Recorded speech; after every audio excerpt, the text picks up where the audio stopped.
Nanti yang belum absen akan saya panggil ya. Oke, baik. Assalamualaikum warahmatullahi wabarakatuh. Selamat siang. Salam sejahtera untuk kita semua dimanapun berada. Mudah-mudahan rekan-rekan sekalian berada dalam keadaan yang sehat dan bahagia selalu. Ya. Yang pertama, saya ucapkan terima kasih sudah hadir di perkuliahan ini ya untuk mata kuliah sistem thermal industri ya. Di mana sistem thermal industri ini merupakan mata kuliah pilihan yang teman-teman pilih untuk bisa diikuti ya, selama semester genap ini ya, semester genap ya. Dan saya sendiri ini merupakan pengampu terakhir, jadi sebelumnya teman-teman sudah bertemu dengan Pak Ilham, ya, Bu Khoirun Naimah, dan di kesempatan terakhir ini ya, pertemuan 11, harusnya 11, 12, 13, sampai 15 itu saya yang akan mengampu, ya teman-teman. Dan berhubung ya, kemarin itu pertemuan sebelumnya ya, dari pertemuan 11, kemudian pertemuan 12-nya itu kita libur ya, ya karena libur waktu itu karena cuti bersama ya untuk Lebaran, maka nanti pertemuannya itu akan saya share saja materinya teman-teman ya di Google Classroom. Nanti silakan teman-teman untuk bisa dipelajari secara mandiri ya. Dan nanti kalaupun ada hal-hal yang teman-teman tidak pahami dari materi yang saya berikan itu, atau ada yang sudah saya berikan di materi tersebut, teman-teman dengan sangat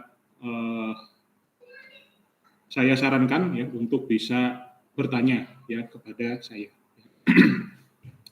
Jadi hari ini kita akan lanjutkan ya sesuai dengan jadwal akademiknya, yaitu di pertemuan ke-13 ya, di mana nanti hari ini sebetulnya saya juga mohon maaf sekali teman-teman ya, bahwa nanti pukul 2 ya, kebetulan ini saya ada jadwal juga bertabrakan memberikan kuliah juga di ITB ya teman-teman, karena diminta kemarin sama Pak Rektor untuk membantu beliau mengisi kuliah di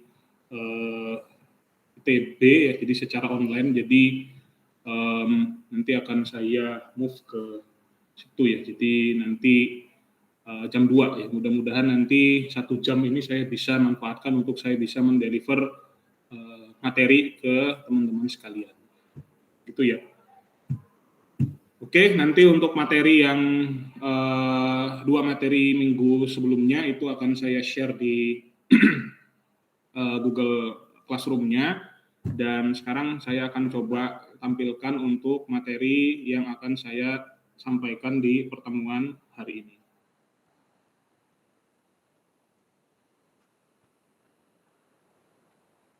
Apakah sudah terlihat PPT-nya?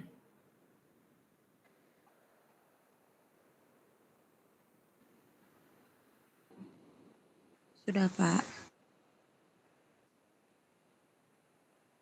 Oke, sudah ya. Baik. Jadi saya akan menyampaikan materi terkait dengan sistem thermal industri, yang mana mungkin teman-teman sudah ya sempat pelajari dengan Pak Ilham, dengan Bu Naimah juga, ya, di mana di bagiannya saya ini saya akan menyampaikan 5 pertemuan, di mana di 4 pertemuannya itu saya memberikan materi terkait dengan 2 jenis heating system ya, dan juga 2 jenis cooling system ya. Jadi sistem pemanas dan sistem pendingin ini yang merupakan komponen ya dari sistem thermal yang ada di industri ya. Nah, satu pertemuan nanti di pertemuan ke-15 saya akan jelaskan terkait dengan yang namanya integrasi panas ya, atau heat integration ya, antara sistem pemanas dan juga sistem pendingin dengan tujuan untuk konservasi energi. Jadi itu akan saya jelaskan di pertemuan ke-15 ya, teman-teman. Nah, untuk pertemuan ke-13 ini ya, saya akan jelaskan terkait dengan industrial heating system ya, yang mana ini merupakan sistem thermal yang cukup populer yang ada di industri ya, dan sudah umum juga begitu ya. Kalau teman-teman mungkin yang nanti KP ataupun magang gitu ya di industri, baik itu di pembangkit, baik itu di industri kimia dan lain-lainnya gitu. Sistem pemanas ataupun sistem thermal yang satu ini nanti akan cukup mudah teman-teman jumpai ya. Dimana yang sistem thermal yang pertama ini dikenal dengan namanya steam generation and distribution atau sistem thermal uap ya. Jadi uap di sini yang dimaksud itu adalah uap air ya. Jadi uap air yang digunakan sebagai salah satu sistem thermal yang ada di industri. Oke, nah ada 3 komponen yang nanti akan saya coba sampaikan dalam waktu 1 jam ke depan ya teman-teman, mudah-mudahan bisa terdeliver dengan baik ya. Jadi yang pertama itu mengapa menggunakan steam ya. Jadi teman-teman perlu tahu kenapa sih steam itu digunakan di industri gitu ya. Kemudian juga ada jenis-jenis steam. Nah, nanti jenis-jenis steam itu juga teman-teman bisa tahu ya kira-kira apa saja sih jenis-jenisnya gitu.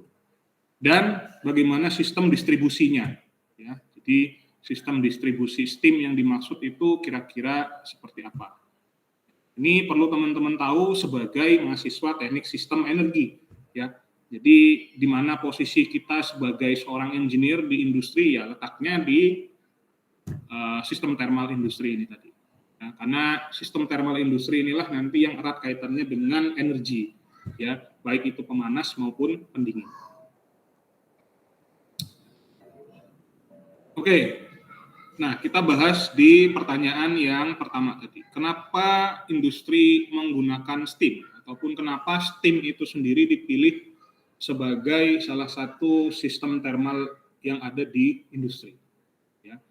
Jadi pada umumnya ya teman-teman, industrial processes atau proses-proses yang ada di industri, baik itu industri oil and gas, food and beverage, ya, chemicals, pharmaceuticals, ya, dan lain-lain gitu. Pokoknya yang berkaitan dengan manufacturing, industri baja dan lain-lain, itu mereka membutuhkan energi. Ya, membutuhkan energi itu dalam bentuk biasanya panas. Ya, panas itu digunakan untuk proses pemanasan biasanya. Jadi ketika mereka menginginkan suatu material ataupun suatu fluida misalnya itu berada dalam kondisi suhu ataupun temperatur tertentu, ya, maka artinya mereka membutuhkan energi. Energi yang dimaksud itu dalam berupa panas. Ya. Jadi sama kayak kita pengen merebus air misalnya ya. Nah, kita pengen merebus air artinya kan kita pengen meningkatkan temperatur dari airnya sendiri untuk bisa menghasilkan uap. Untuk bisa menghasilkan air yang panas tadi gitu ya. Artinya kita membutuhkan energi. Nah, energi itu sendiri kan kalau dalam proses kita memasak kita dapat dari bahan bakar ya, dari pembakaran gas LPG misalnya. Kemudian nanti panasnya itu ditransfer menuju ke air yang pengen kita rebus. Ya. Nah, kalau di industri ya kurang lebih konsepnya sama gitu ya. Jadi industri itu membutuhkan ya mereka pengen merebus air contoh. Nah, di pabrik ataupun di industri mereka pengen misalnya mereaksikan bahan kimia tertentu untuk bisa menghasilkan produk misalnya. Atau mereka pengen membangkitkan listrik misalnya. Nah, mereka kan membutuhkan sumber energi. Dalam hal ini itu adalah panas. Ya. Nah, sistem media gitu ya yang paling mudah gitu untuk bisa menghantarkan dalam artian energi berupa panas itu tadi ya, itu salah satunya adalah steam ataupun dikenal dengan namanya uap air ya. Jadi di sini steam itu sendiri kalau di industri baik itu di pabrik misalnya ya, itu digunakan sebagai energy carrier. Dalam hal ini energinya itu adalah heat atau panas. Ya, jadi dia itu sebagai media pembawa panas. Ya. Jadi berbeda dengan konsepnya kalau kita tadi memasak air di atas kompor kan langsung pancinya ditaruh di atas kompor itu dan kompornya apinya langsung kontak ke pancinya tadi. Nah, kalau di pabrik tidak bisa seperti itu ya. Jadi di pabrik itu atau di industri itu kita harus bawa panasnya itu dari tempat lain. Jadi dia sama di dalam kompleks pabrik itu juga, tapi bukan di pabrik, bukan di tempatnya yang sama dengan proses produksinya. Tapi dia dibawa dulu dari tempat lain. Nah, untuk bisa membawa energi panas itu tadi, itu dibutuhkanlah medianya. Ya, medianya itu adalah steam. Kenapa dipilih steam? Ya karena steam itu sendiri kita tahu bahwa dihasilkan dari air. Nah, air sendiri itu kan mudah didapat gitu ya. Dan juga secara keekonomisan gitu ya, air itu kan ya kita bisa dapatkan gitu dari lingkungan. Kita nggak beli bahan khusus gitu ya. Itu. Jadi steam itu dikenal efisien dan ekonomis gitu ya untuk bisa dihasilkan, kemudian dia dapat dengan mudah dan murah untuk didistribusikan karena steam itu mengandung tekanan ya. Jadi tekanan itu sendiri yang membantu dia membawa terdistribusi ke titik penggunaannya. Jadi nggak perlu pompa, nggak perlu kompresor ya. Jadi langsung bisa tersampaikan. Kemudian steam itu juga mudah dikendalikan ya. Kemudian energinya mudah ditransfer ke proses dan steam bersifat fleksibel. Ya, jadi kalau teman-teman sebelumnya sudah belajar sama Pak Ilham mengenai heat exchanger, ya, nah, jadi heat exchanger itu merupakan satu alat yang digunakan untuk mentransfer panas dari yang dibawa oleh steam ini tadi. Ya. Jadi di industri itu sendiri akan ada pipa steam ini tadi gitu ya yang membawa uap dari suatu tempat dia diproduksi dibawa ke bagian pabriknya. Ya. Nanti di pabriknya itu panasnya digunakan untuk tadi meningkatkan temperatur aliran misalnya, lalu nanti setelah itu dia akan dikembalikan menuju ke sumbernya untuk dipanaskan kembali. Ya. Karena sifatnya air itu sendiri dia bisa berubah fase. Jadi dari fase cair dipanaskan jadi uap, ketika panasnya hilang dia berubah jadi cair kembali. Oke. Itu ya teman-teman untuk kenapa industri menggunakan steam. Jadi mereka membutuhkan panas, nah panasnya disuplai oleh steam ini tadi. Oke, nah biasanya di pabrik misalnya ya di industri, jadi kalau teman-teman KP misalnya magang, nah itu ketemu pasti ya. Biasanya di industri itu sendiri steam itu harus dihasilkan atau diproduksi namanya ya. Jadi steam itu nggak serta-merta muncul di pabrik itu, jadi harus diproduksi. Bagaimana cara memproduksinya? Ya menggunakan suatu mesin konversi energi, ya. Salah satu ya mesin konversi energi namanya boiler. Ya. Jadi boiler itu pada prinsipnya ya sama kayak panci yang tadi saya sebutkan.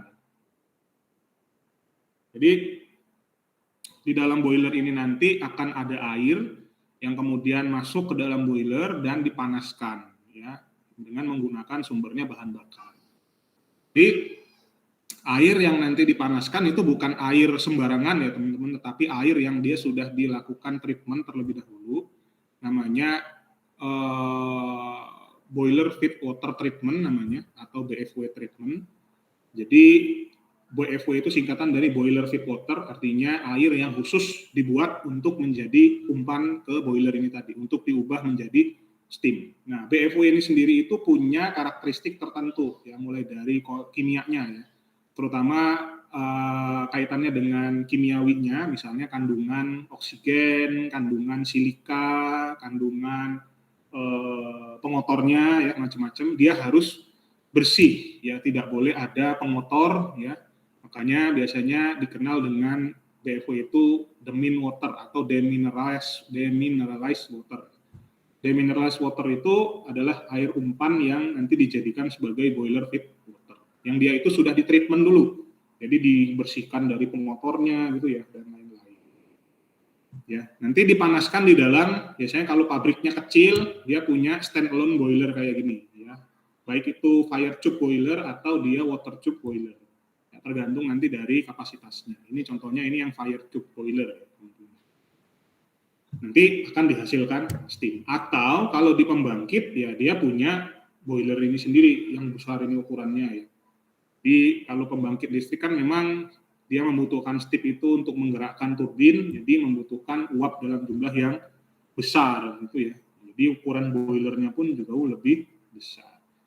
Nah, biasanya di pabrik ya steam itu juga bisa jadi ya mereka punya pembangkit listrik sendiri. Kalau di dulu tempat saya kerja dulu di pabriknya kami itu kita punya power plant sendiri ya, di mana power plant itu sendiri satu fungsinya untuk menghasilkan listrik untuk kebutuhan pabrik, dan satu lagi dipakai untuk bisa menghasilkan steam. Jadi steamnya nanti di bleeding ya, diambil istilahnya itu untuk proses di pabrik gitu. Jadi untuk proses pemanasan di pabrik.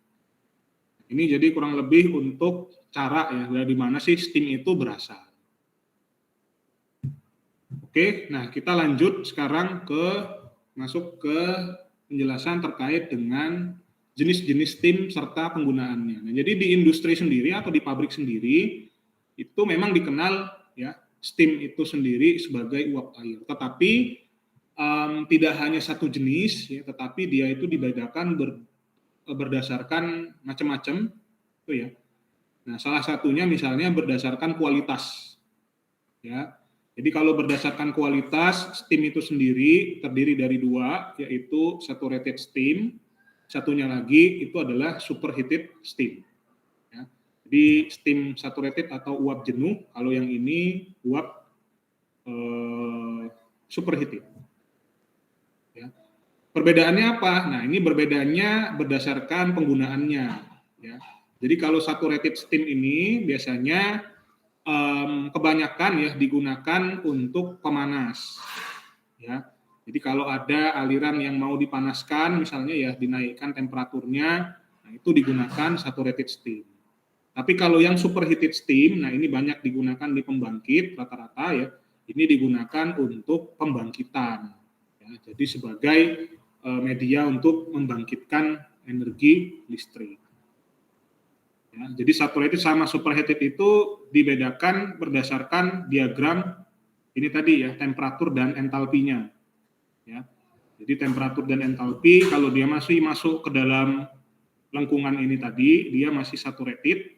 Ya, tapi kalau dia sudah di luar dari lengkungan ini tadi, dia sudah masuk ke namanya superheated. Ya. Selanjutnya, berdasarkan kualitas, satu lagi ada berdasarkan tekanan atau pressure. Ini biasanya dipakai di pabrik-pabrik dulu tempat saya kerja dulu juga, kita membedakan steam itu berdasarkan pressure-nya. Jadi ada yang namanya LP steam atau low pressure steam, itu ketika tekanan dari pressure-nya, steam-nya itu kurang dari 3,5 bar gauge. Ya.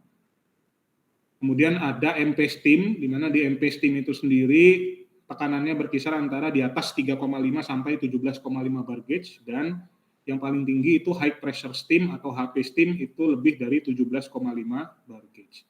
Nah, ketiga steam ini sendiri punya peruntukan masing-masing. Ya. Jadi secara engineering purposes-nya dia itu punya peruntukan masing-masing. Oke. Boiler yang menghasilkannya bisa saja berbeda-beda. Ada yang boiler LP memang khusus untuk low pressure, ada boiler yang memang khusus untuk medium pressure, ada boiler yang memang khusus untuk high pressure. Tapi kalau dia punyanya pembangkit, dia punya steam power plant atau pembangkit listrik tenaga uap di dalam sistem thermalnya, maka dari satu steam power plant itu dia bisa menghasilkan 3 jenis steam ini tadi. Ya, jadi bisa diambil kita mau yang tekanannya berapa. Oke, lanjut. Nah, ini contoh penggunaan ya untuk pemanasan. Ya. Jadi biasanya low pressure steam itu digunakan untuk pemanasan ya, di mana temperatur maksimumnya itu berkisar 150 derajat Celcius maksimal biasanya ya. Maksimal di angka 150 derajat Celcius. Jadi kalau misalnya ada di pabrik ya kita mau memanaskan aliran yang akan masuk ke dalam reaktor misalnya. Nah, ini contoh proses produksi biodiesel misalnya, di mana di proses produksi biodiesel itu kan kita harus mereaksikan antara trigliserida itu dengan metanol pada suhu 65 derajat Celcius. Ya. Suhunya harus di 65 derajat Celcius. Jadi untuk trigliserida itu tadi direaksikan ke dalam reaktor, suhunya ini harus 65 derajat Celcius. Nah, artinya kita kan membutuhkan pemanas ya untuk bisa menaikkan temperaturnya tadi. Kalau nggak kita panaskan ya suhunya ya suhu ruang, ya dia ya, suhu normal gitu. Jadi kita harus panaskan. Nah, biasanya nanti untuk proses pemanasannya di sini akan dibantu oleh heat exchanger. Ini heat exchangernya, tempat di mana nanti antara trigliseridanya atau minyaknya dengan steam itu akan bertukar panas. Ya. Prinsipnya secara termodinamika, ya, temperatur itu pindah dari yang suhu yang tinggi ke suhu yang rendah. Jadi panas itu berpindah dari yang tempatnya dia tinggi temperaturnya ke temperatur yang rendah. Ya.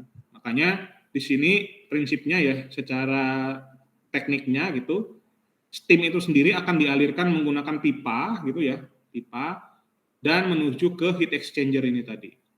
Ya. Nah, di heat exchanger ini tadi gitu ya, dia akan melakukan kontak gitu ya, dia akan bertemu dengan aliran yang dia membutuhkan panas tadi, karena prinsip termodinamika tadi dia panas itu mengalir dari tempat yang tinggi ke tempat yang rendah, jadi dia pindah dari steam ini menuju ke minyak tadi atau trigliserida tadi, sehingga suhu dari feednya ini tadi itu bisa meningkat. Jadi dia naik suhunya gitu ya, sesuai dengan jumlah steam yang kita masukkan. Ya, kalau kita masukkan jumlah steamnya itu terlalu banyak, maka suhunya itu bisa melebihi dari 65 derajat Celcius. Kalau kita masukkan steamnya itu terlalu sedikit, maka suhunya tidak bisa mencapai 65 derajat Celcius. Makanya kalau di pabrik punya sistem kontrol untuk proses pemanasan atau heating. Ya, jadi jumlah steam yang akan digunakan untuk memanaskan itu akan secara otomatis diatur oleh namanya control valve namanya ya. Control valve itu nanti akan tersambung dengan temperatur sensor ya, sensor temperatur yang ada di keluaran dari heat exchanger-nya ini. Ya, jadi kalau kita setting di sini 65 derajat Celcius, maka control valve-nya ini akan mengatur bukaan dari laju alir uapnya ya, supaya suhu yang di sini itu bisa mencapai 65 derajat Celcius, tidak kurang dan tidak lebih. Ya, kalau dia terlalu banyak dia berlebih, kita boros energi.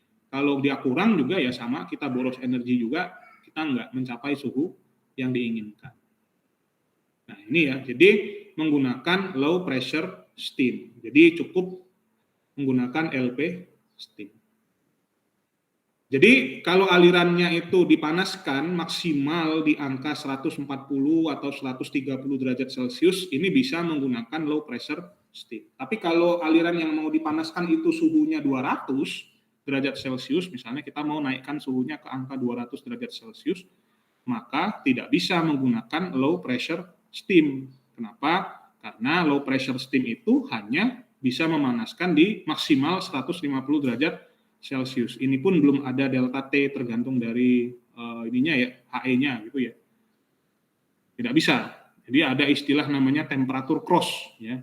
Secara prinsip termodinamika aliran pemanas itu tidak bisa memanaskan suatu aliran dingin melebihi temperaturnya sendiri. Ya. Jadi kalau temperatur steam low ini tadi 150 ya nggak bisa manasin aliran sampai temperatur 200 gitu ya. Itu temperatur cross namanya. Jadi dia cuma bisa sampai ya maksimal di 130 atau 120. Gitu. Oke. Nah, lantas bagaimana Pak kalau misalnya ada aliran yang dia itu harus dipanaskan sampai suhu 200 misalnya. Disinilah fungsi dari jenis steam selanjutnya atau MP steam, medium pressure steam, di mana medium pressure steam ini sendiri juga kebanyakan digunakan untuk proses pemanasan gitu ya, di mana kalau misalnya ada aliran yang mau dipanaskan sampai suhu maksimalnya 200 derajat Celcius. Jadi suhu maksimal dari MP steam ini di 200 derajat Celcius. Ya, jadi kalau kita mau manasin sampai 180 misalnya ya 190 bisa menggunakan MP steam. Ya. Atau misalnya kita MP steam ini banyak digunakan untuk kebutuhan vakum, namanya vakum system. Ya.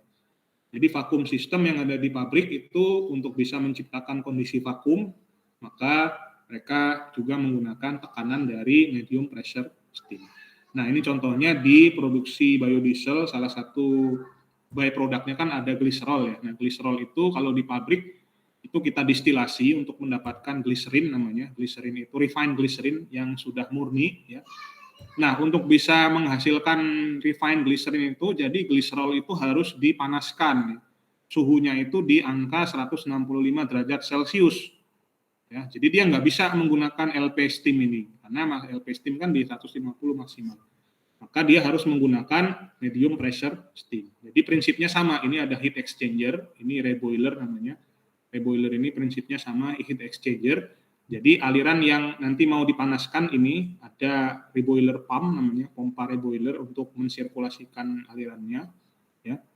Nah di sini nanti ada aliran steam pressure, medium steam tadi, MP steam tadi yang akan masuk ke dalam HE-nya dan kemudian berputar panas ya dengan ini tadi, dengan apa namanya aliran gliserin ya tadi. Sehingga nanti ini sama, dia punya temperatur sensor juga, yang nanti ini akan terhubung dengan bukaan dari valve-nya ini tadi, yang akan mengatur seberapa banyak jumlah steam yang akan dimasukkan, supaya temperatur 165 derajat Celcius ini bisa tercapai. Ya, kalau terlalu banyak, nanti dia bisa melebihi suhunya, kalau terlalu dikit, dia tidak mencapai suhu yang diinginkan. Ya, jadi kurang lebih ini sistemnya, ya, jadi dia ada dialirkan menggunakan sistem pemipaan. Nah, ini contoh untuk yang vakum sistem ya, di mana di vakum sistem itu sendiri tujuannya tadi untuk bisa memvakumkan suatu vessel misalnya, nah dia menggunakan medium pressure steam. Oke, sampai sini teman-teman, apakah ada pertanyaan untuk sejauh ini mengenai jenis-jenis dari steam ataupun bagaimana steam itu dihasilkan dan kenapanya sejauh ini, apakah ada pertanyaan? Saya persilakan kalau ada sebelum saya lanjut.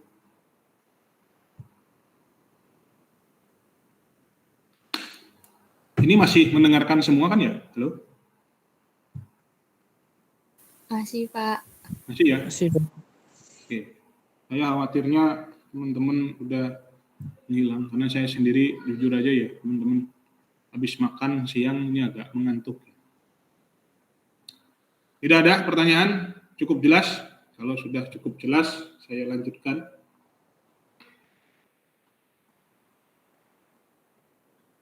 Nah, selanjutnya kita tadi sudah tahu ya kenapa steam itu digunakan, kemudian bagaimana steam itu sendiri dihasilkan di industri atau di pabrik, ya. Kemudian juga tadi jenis-jenisnya. Nah, sekarang kita lihat ya seperti apa sih gambaran dari sistem termalnya sendiri ya. Jadi sistem termal yang ada di industri yang menggunakan steam. Ya. Jadi tadi seperti yang sudah saya sampaikan bahwa steam itu sendiri dihasilkan oleh boiler. Ya. Jadi ada tempat khusus yang nanti tempat di mana steam itu dihasilkan. Jadi nanti setelah air tadi ya, boiler feed water masuk ke dalam boiler, kemudian dipanaskan gitu ya, sehingga dia akan berubah menjadi uap, baru nanti dia akan ditransfer, ya dia berubah jadi steam, dia akan tekanannya akan meningkat karena volumenya juga meningkat, jadi mengembang ya, dia mengembang, dan karena tempatnya tadi juga sempit, jadi tekanannya meningkat, ya, sehingga steam ini nanti akan bertekanan. Ya, jadi tekanannya lebih tinggi daripada tekanan atmosfer, ya, makanya dia bisa meledak, bisa menyembur. Ya. Tapi di dalam sistem distribusi steam kita tidak biarkan mereka meledak, kita kasih ya jalur, namanya jalur ataupun pipa distribusinya yang akan membawa dia menuju ke titik dia di mana digunakan. Ya. Jadi ini ada pipa nanti ya, pipa besar, biasanya pipanya ukuran 2 20 inci ya, jadi 20 inci ke atas gitu. Kalau belum pernah lihat pipa 20 inci, ya mungkin teman-teman bisa ukur sendiri 20 inci seperti apa. Jadi nanti dari steam boiler, steamnya masuk ke dalam pipa header namanya, pipa main ya, main steam pipe namanya. Jadi main steam pipe itu jalur utamanya, pipa besarnya itu yang akan ya mengalir ya menuju ke pabriknya. Nah, ini pabriknya di sini. Ya, di proses vessel ini tadi. Sama kayak yang saya tunjukkan di sini. Nah, ini penggunanya, ini di pabriknya. Ya. Sebelum sampai di pabrik dia ada pipa distribusinya 20 inci ya. Baru kemudian dia turun lebih kecil ke pipa yang lebih kecil itu mungkin sekitar pipa 10 inci misalnya. Nanti baru dia dibagi-bagi sesuai dengan kebutuhannya. Ada yang pipa 1 inci, ada yang pipa 2,5 inci, ada yang pipa 3 inci juga gitu ya, tergantung dari kebutuhannya. Jadi ini alirannya. Nah, di sini ada sepanjang jalur distribusi steam itu biasanya ada namanya steam trap. Ya. Jadi steam trap atau jebakan steam itu sendiri dibuat dengan tujuan untuk supaya bisa membantu mengeluarkan kondensat. Ya, jadi kondensat itu adalah steam yang terkondensasi dikenal dengan kondensat.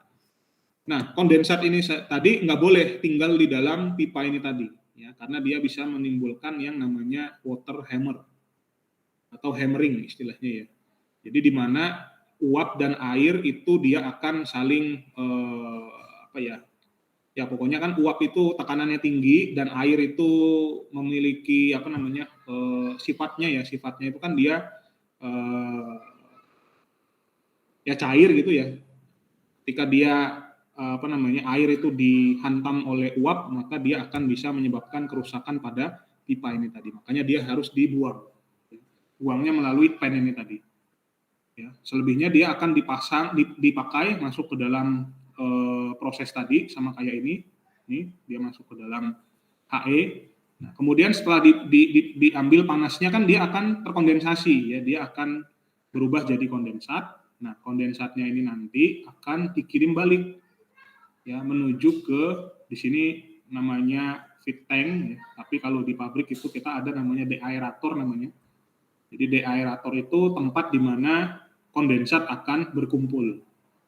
Ya. Jadi ada pipa. Jadi kita nyebutnya ada pipa supply, ada pipa return. Jadi supply dan return. Supply itu nanti yang akan mengirimkan uap ke dalam sistem, dan return itu nanti yang akan membawa kondensat menuju kembali ke boiler. Ini kondensat, nanti di dalam feed tank ini tadi dia akan proses lagi, jadi dikasih bahan kimia lagi, ya, kemudian diolah lagi, sehingga nanti dia akan berubah menjadi feed water kembali, baru kemudian dia dipompakan kembali. Dia akan disirkulasi. Jadi bentuknya dia akan bersirkulasi ya, sistem steam itu sendiri tidak dibuang. Ya, jadi tidak habis dipakai dibuang, habis dipakai enggak dibuang. Jadi dia sistemnya itu close system ya. Sistem tertutup ya. Jadi kalau ada uap yang terbuang misalnya, dia harus ditambah air di boilernya. Jadi boiler itu ada namanya make up water. Nah, ini ada make up water. Jadi make up water ini untuk menambah jumlah air yang dia tuh terbuang. Ya mungkin yang dikirim itu steamnya 100 kilo, ya, yang balik kan harusnya 100 kilo. Ternyata dia nggak balik 100 kilo karena ada yang dibuka, misalnya di sepanjang jalan itu ada yang dibuang gitu ya, uapnya untuk misalnya menjaga pipanya itu tadi, maka dia kembalinya cuma 80 misalnya. Kembalinya 80, artinya kita make up sebesar 20 lagi supaya dia tetap nilainya 100 kilo. Oke, sampai sini dipahami ya teman-teman. Nah, dalam perancangannya sendiri ya, jadi di dalam sistem thermal industri yang menerapkan ya steam ini sendiri ada satu standar dalam perancangan sistem distribusinya ya, di mana di sini dalam merancang ya, ataupun kita mendesain suatu pipa distribusi steam ya, sepanjang 100 meter itu dia harus turun ya, harus ada slope-nya itu sebesar 1 meter. Jadi dia ada kemiringan. Ya, ini contohnya jalur steamnya. Ini ada steam trapnya tadi. Kemudian ada jalurnya lagi, dia harus miring, ya, supaya nanti dia bisa mentrap dari liquidnya. Bukan mentrap liquidnya. Jadi steamnya yang dijebak di sini, tapi kondensatnya dibuang. Jadi airnya yang dibuang. Dan seterusnya. Jadi gradiennya 1:100. Ya, ini yang memberikan acuan rancangan ini itu adalah Spirax-Sarco ini. Spirax-Sarco itu salah satu perusahaan dari Amerika yang memang spesialisasi dari sistem distribusi steam. Ya. Nah ini. Jadi sistem distribusi steam ini sendiri ya biasanya memang tadi ya terdiri dari pipa distribusinya, main steam pipe, kemudian ada steam trap-nya, ya, baru kemudian dia ada return line-nya. Oke, nah itu kurang lebih untuk sistem distribusi steam sendiri, ya. Dan sistem distribusi steam antara low pressure, medium pressure, sama high pressure tadi juga berbeda-beda, teman-teman ya. Jadi tidak bisa kita samakan, ya. Jadi nanti biasanya kalau di pabrik itu pipanya beda, ada pipa yang low pressure, ada pipa yang high pressure misalnya ya. Nah itu nanti dia akan mengalirkan ke masing-masing sistemnya tadi sendiri yang membutuhkan. Kalau dia membutuhkan yang steam low, dia akan menggunakan steam low. Kalau dia yang membutuhkan steam press medium pressure, dia akan mengalirkan yang medium pressure. Oke, begitu. Dan biasanya kalau di industri ya, ketika kita akan meningkatkan misalnya ya kapasitas misalnya ya, jadi kita mau naikkan load di pembangkit misalnya dari load yang sebelumnya hanya 70%, kita mau naikkan 80-90%, kan artinya kita membutuhkan jumlah energi yang lebih besar ya, jumlah watt yang lebih besar ya, maka ya kita harus berkoordinasi ya dengan biasanya penyedia uap ini itu kalau di pabrik itu di bagian utilitas namanya atau utility. Ya. Bagian utilitas itu yang akan menyediakan uap. Ya, mereka yang kerjaannya itu ngurusin boiler ini tadi, boiler, pipa distribusi boiler itu ya steamnya gitu. Kalau kita di pabrik kita hanya minta saja, kami mau minta steam low pressure gitu ya, untuk bisa disiapkan. Nanti mereka akan siapkan steamnya gitu ya sampai nanti kita bisa terima di pabriknya gitu. Dan ya dulu ketika saya ya pengalaman dulu ya, saya dulu KP magang misalnya di salah satu industri yang memang juga menggunakan uap ini sendiri sebagai salah satu komponen utamanya ya dalam proses produksinya gitu. Jadi saya melihat secara langsung ya bagaimana di industri tersebut ya dengan amat cermat gitu ya menjaga sistem distribusi steamnya ini tadi. Karena apa? Karena memang steam ini sendiri tadi berkaitan dengan energi. Energi itu kalau dikonvert ya dalam bentuk uang gitu ya, investasi gitu. Dalam hal tadi misalnya biaya bahan bakar yang dipakai dan lain-lainnya. Jadi kalau dia tidak efisien dalam penggunaannya, maka perusahaan akan mengalami kerugian. Ya. Jadi kalau banyak steam yang bocor misalnya ya, atau banyak aliran steam yang itu sengaja dibuang misalnya ya dalam waktu yang lama itu, maka ya artinya perusahaannya itu akan rugi. Itu ya artinya mereka akan mengeluarkan lebih banyak bahan bakar gitu ya untuk bisa menghasilkan uapnya tadi. Tidak hanya bahan bakar saja ya, tetapi air ya. Ini kan karena untuk bisa menghasilkan steam ini sendiri butuh air. Air itu adalah energi. Jadi air itu kan diambil dari sungai, harus dipompa dulu, harus diolah dulu, kan itu menggunakan energi ya. Itu sama. Jadi kalau kita buang-buang steam, ya kalau steamnya ini juga banyak yang bocor, ya tidak termanfaatkan dengan baik, maka artinya perusahaannya akan rugi. Ya.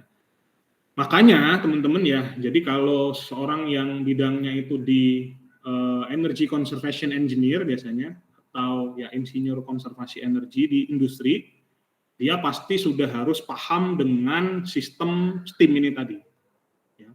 Karena yang paling utama biasanya dicek ketika kita melakukan audit energi yang ada di industri itu adalah dari sistem distribusi steam ini tadi.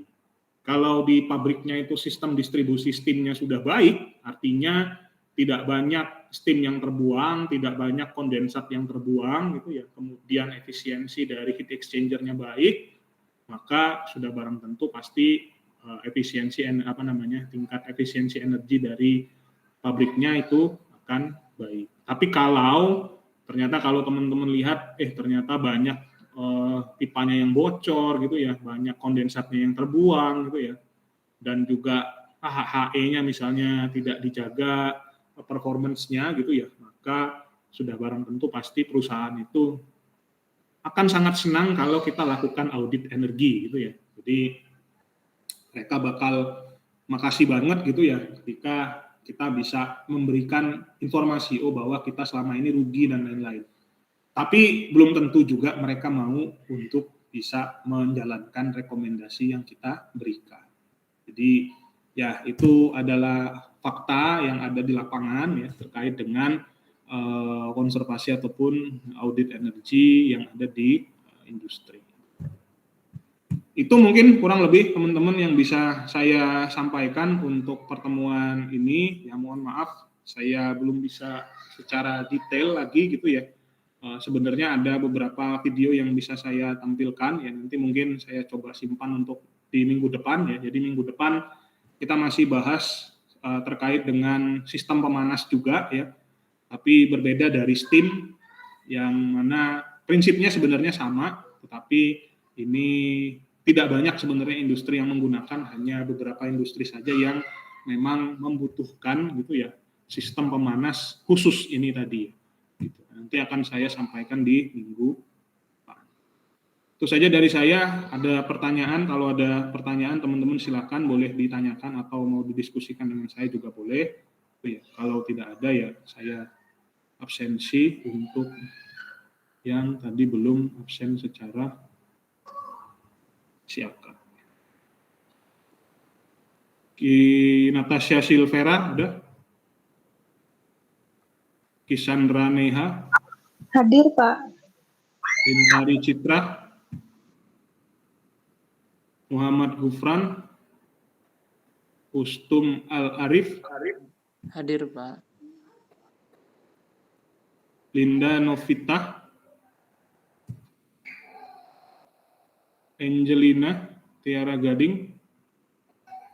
Hadir, Pak. Ervin Hendrani? Sinta Rahel? Astri Sekar Ayuning? Astri hadir, Pak. Oke, sudah semua saya panggil ya, teman-teman. Ada pertanyaan sampai sini terkait dengan sistem thermal steam?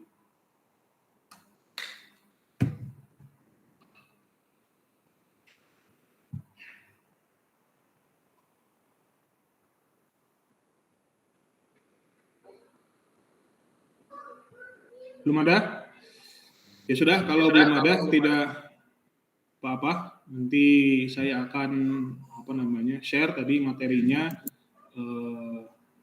terutama yang tadi ya yang berkaitan dengan cooling system gitu ya, karena pertemuan sebelumnya kita membahas cooling system dulu.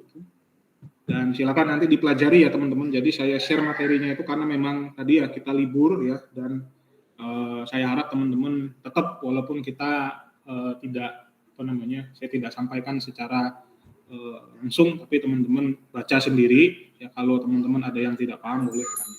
Ya, ada yang raise hand, Sinta Rahel, kenapa? Izin Pak, tadi saya terlewat pas saat Bapak panggil untuk saat absen, Pak. Sinta Rahel. Tadi bukan sudah saya panggil? Oh. Iya Pak, udah dipanggil tapi terlewat, Pak. Oke, sudah ya. Terima kasih, Pak. Ya, baik. Kalau tidak ada lagi, saya cukupkan ya teman-teman untuk pertemuan hari ini. Jadi nanti silakan dipelajari kembali untuk materi yang saya share di GCR-nya. Dan minggu depan saya tunggu dari teman-teman sekalian kalau ada poin ataupun hal-hal yang teman-teman belum pahami atau nggak pahami, itu ya, mana tahu nanti soalnya keluar di ujian, gitu ya. Dan ya biasanya di PPT saya tampilkan yang ya umum saja gitu ya. Kalau teman-teman mau tahu lebih detailnya ya teman-teman harus tanya. Kalau teman-teman nggak tanya ya tidak saya berikan informasinya. Jadi itu saja dari saya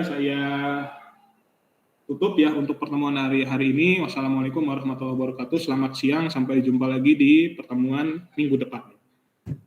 Boleh.